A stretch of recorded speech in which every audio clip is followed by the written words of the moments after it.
قوت با میں کمی یا کمزوری، یہ وہ لفظ ہے کہ جس کو ہم کئی جگہ پر سن چکے ہیں، مثلا دیواروں پر لکھا ہوا ہم جگہ جگہ پر دیکھ سکتے ہیں، اشتہارات میں دیکھ سکتے ہیں، اشتہاری حکماں کی زبان سے سن سکتے ہیں۔ یہ اصل میں مسئلہ کیا ہے؟ قوت با میں کمی کیوں ہوتی ہے، اور اگر ایسا ہو جائے تو ہمیں کیا کرنا چاہیے، میں آج آپ کو اپنی اس ویڈیو میں بتاؤں گا۔ بسم اللہ الرحمن الرحیم۔ السلام علیکم ورحمۃ اللہ وبرکاتہ۔ حکیم محمد احمد فاضل طب والجراحت آپ کی خدمت میں حاضر ہے۔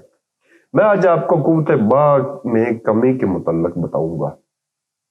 دوسرا میں یہ آپ کو یہ بھی بتاؤں گا کہ یہ جگہ جگہ پر جو اشتہار بازی ہو رہی ہوتی ہے، اس سے آپ نے کیسے بچنا ہے۔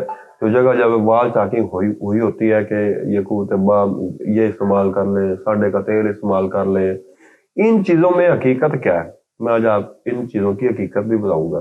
اور اگر آپ کو قوت با میں کمی واقع ہو چکی ہے تو اس کا آپ نے علاج کیسے کرنا ہے، میں آج آپ کو یہ تمام چیزیں بتاؤں گا۔ سب سے پہلے قوت با میں کمی کیوں ہوتی ہے؟ یہ آپ کی اپنی غلطیوں کی وجہ سے ہوتی ہے۔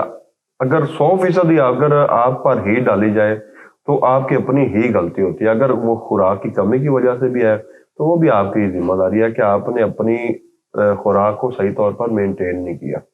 اور اگر آپ کی بے راہ روی، مثلا مشت زنی وغیرہ، غلام بازی، کثرت مباشرت، غلط عورتوں سے مباشرت، یہ بھی آپ کی اپنی ہی خامیاں ہوتی ہے۔ اگر اس وجہ سے آپ کو قوت با کی کمی ہو چکی ہے تو اس میں بھی آپ ہی قصوروار خود ہے۔ کوشش کریں کہ اللہ کی دی ہوئی طاقت کو سنبھال کر رکھیں، اس کو اپنی آنے والی ازدواجی زندگی کے لیے محفوظ رکھیں۔ اگر خدا نخواستہ آپ کمزوری کا شکار ہو چکے ہیں، آپ کو قوت با میں کمی محسوس ہونے لگی ہے، آپ پریشان ہیں، مایوس ہیں، تو پھر بھی آپ نے مایوس نہیں ہونا۔ اللہ پاک نے جڑی بوٹیوں میں ہر مرض کی دعا رکھی ہے۔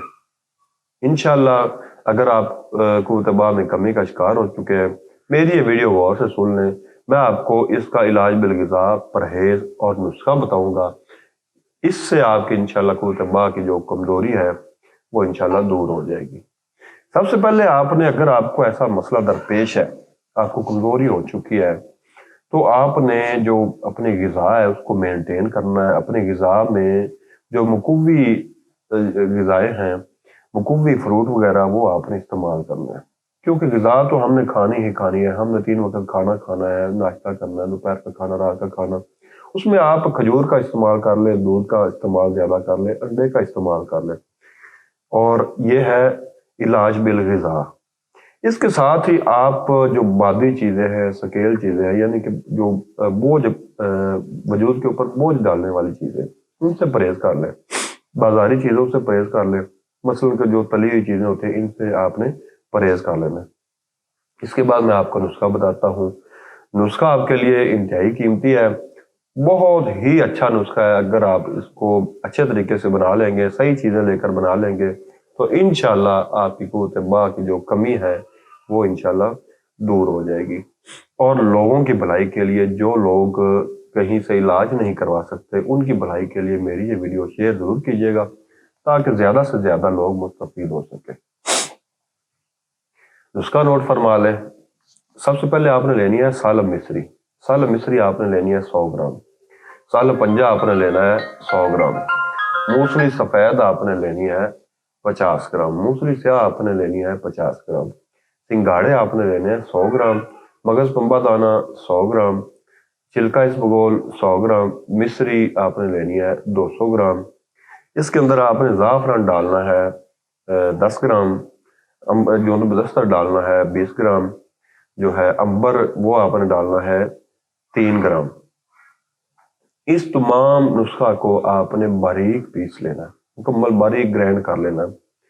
تو اس کو آپ نے باریک گرینڈ کر کے کسی اچھے سے برتن میں رکھ لینا ہے۔ اس کو آپ نے تقریباً 1 ماہ سے 40 دن تک آپ نے استعمال کرنا ہے، صبح اور شام دودھ کے ساتھ۔ انشاءاللہ آپ کی جو کھوئی ہوئی طاقت ہے، قوت با میں جو کمی ہو چکی ہے، وہ انشاءاللہ اس سے دور ہو جائے گی، اور آپ مجھے دعائیں دیں گے۔ مجھے پوری امید ہے کہ آپ مجھے دعائیں دیں گے۔ تو اگر آپ کو میری یہ ویڈیو پسند آئی ہو تو